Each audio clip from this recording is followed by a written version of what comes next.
You're about to watch a Trains Newswire video. If you enjoy what you see, consider looking at some of our other full-length videos.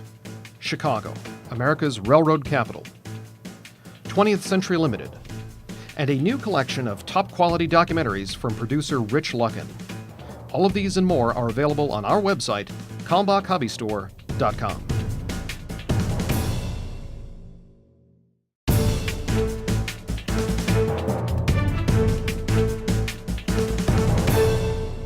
Hi, good morning, Trains Nation. Jim Wrinn with you on another Friday edition of Trains Newswire on Video. I'm Brian Schmidt, and this is July 14th. Wow, all the way till midnight.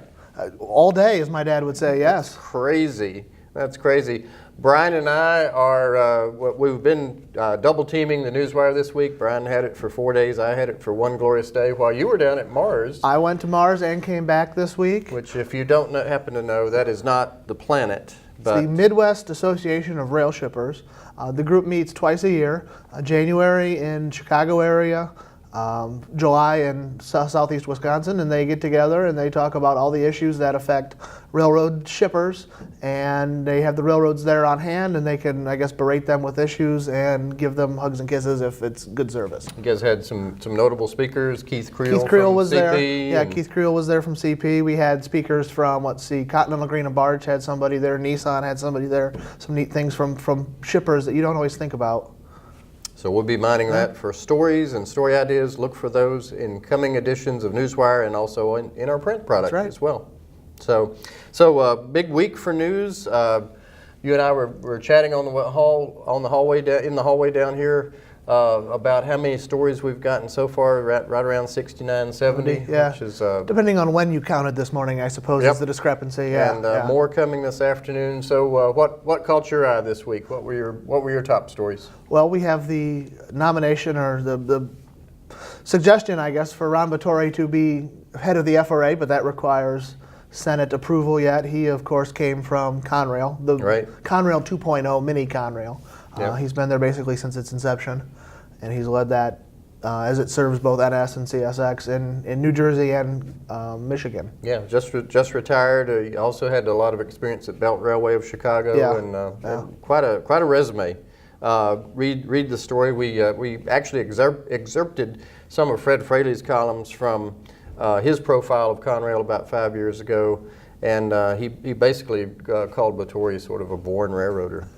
he eschewed college for going into the railroad business as a brakeman. It's good to see somebody like that in a regulatory role, somebody with experience on the ground. First FRA administrator in a long time who's not coming at it from the political standpoint, but from a railroader standpoint. Sure. What else did you have? Gosh, it was a really busy week. You had a story out this morning.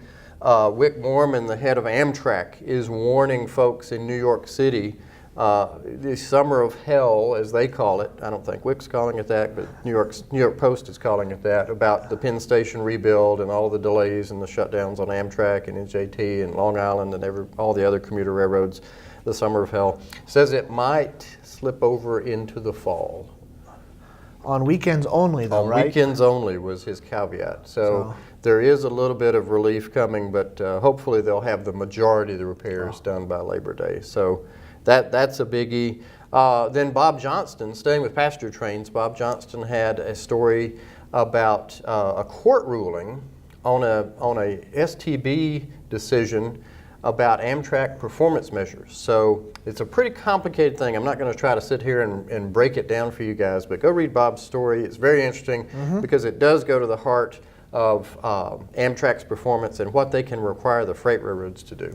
Very good. And I noticed Bob was saying that the chief, especially this year, due to track work, is suffering mightily as it goes across the West. So don't make those connection plans between the chief and those East Coast trains if you're planning on that the rest of the summer. Spend a night in Chicago, enjoy the Windy City, taking a show, have dinner, and go the next day. Go on the architectural tour that's down the Chicago River. It's fabulous. Well, So- while we're talking about freight railroads, let's talk about Union Pacific for a minute. UP announced this week it's going to dissolve its Council Bluffs service unit. It'll move some of those management positions into other nearby divisions. You can learn more about that on Newswire. And Union Pacific is also going to run an excursion around Nebraska in early August. You can get the dates on Newswire. It celebrates the state's sesquicentennial. Sesquicentennial, yes. There you go. It's a tough word to do. 150 years of Nebraska. Can you believe it, folks? So the dates are on there where you can see the train. E-units always look good. Go out and shoot it. No chance to ride that one, but a great display train. And I saw where the plans are to have big parties and rallies in these different communities online, which is really cool. E-units are a fantastic reason to have a party. They are. Yeah. They are, especially in Nebraska in the summer. So another Newswire story that we got this week, an exclusive. Saginaw Timber, the locomotive over at Mid-Continent Railway Museum that had been in midst of a dispute with that museum about how they were going to handle the operation of it once it was rebuilt. It's privately owned, is now going to the Oregon Coast Scenic Railroad out in the Pacific Northwest, and will be moving out that way in September. So check out that one for details there. Milwaukee Road 261 announced its fall trips in the Minneapolis area this fall, so check those out. Sounds like a really a good trip. Reading and Northern has some trips coming up this fall, too. They do have trips this fall. I believe it's all in October for the new outer station they have in Reading, the first trips from Reading in proper in the company's history. So Yeah. they're going to take people up along the Reading and Northern and give them an opportunity to board somewhere new and get some new mileage. Sounds like a good trip. And one other piece that caught my eye this week was about one of the last manually operated swing bridges in the country is closing out in Delaware, and it's on a short line. The Delaware Department of Transportation owns the route, but there's only one shipper left, and they've decided it's not worth repairing the bridge. The bridge is apparently sinking. Okay. And is off by a few inches, and it's going to be really interesting because they have a few stranded cars. So they're saying that they'll be able to do some temporary repairs, get those cars Pull the cars out, yeah. and then that's it. So make sure one of you guys goes out and photographs that. That'd be really cool. That's all I have. Do you have anything?